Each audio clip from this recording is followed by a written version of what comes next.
Hello everyone. Today we'll be exploring how ERPNext enables us to maintain asset repair records. Asset repair is any work undertaken to get a faulty or impaired asset back to operating at optimal capacity.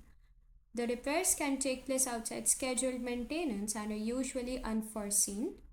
ERPNext enables logging of detailed repair history for every asset, even for ones not covered under scheduled asset maintenance.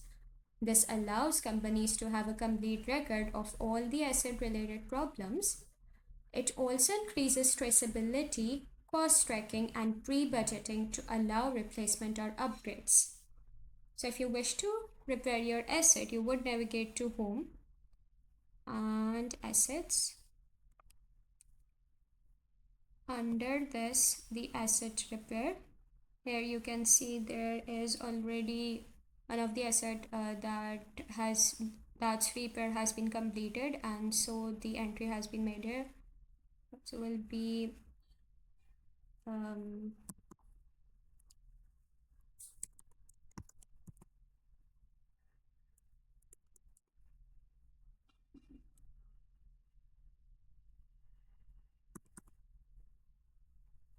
we'll be selecting our asset. Then we'll be selecting the failure date. This is basically the date when we were able to identify that our asset is not working up to its optimal capacity, or some of its part has been found to be defected.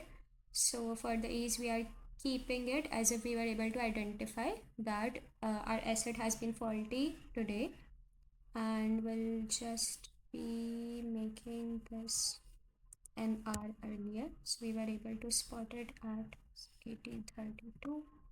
And yeah, so basic now the purchase invoice, this is the one that we are not, that is obviously not going to be the one where when we brought the asset. Rather, this purchase invoice would relate to if we were able to get an external vendor to provide service of repair. Sometimes the company might be able to fix it within itself, but sometimes a company or a business would need to hire some external service to go for the repair work of any of its asset.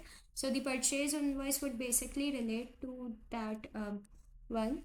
So guess will be it is this one. The repair cost 25,000. The description will say that engine wasn't working and the faulty part was placed with the new.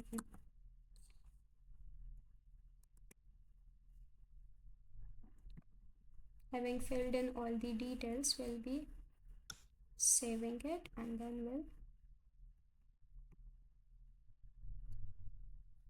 right here. Now this is so ERPNext has three repair status available: pending, completed, and cancelled.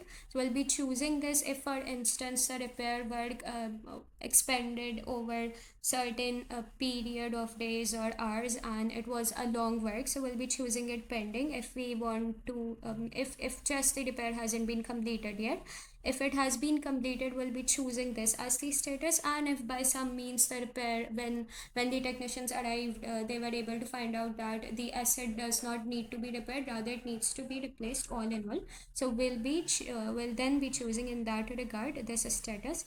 But we are assuming that the repair was very minor and it has been completed on the same day as when it was spotted that certain part of the asset has failed to function optimally. And then we'll be choosing the time. It can be any of the time that's when the repair has been completed. And we see that the rest of the details have been filled. Okay, we see that there are two options here: the capitalized repair cost and the stock consumed during repair. So if we happen to check this box, uh, this particular prompt has been opened, that is increase in asset life. So this implies if we happen to check this capitalized repair cost, which means how up to what extent the asset life, the useful life of asset has increased substantially after the repair. So for instance, we were able to calculate the asset's useful life was able to increase in months, like 6 months.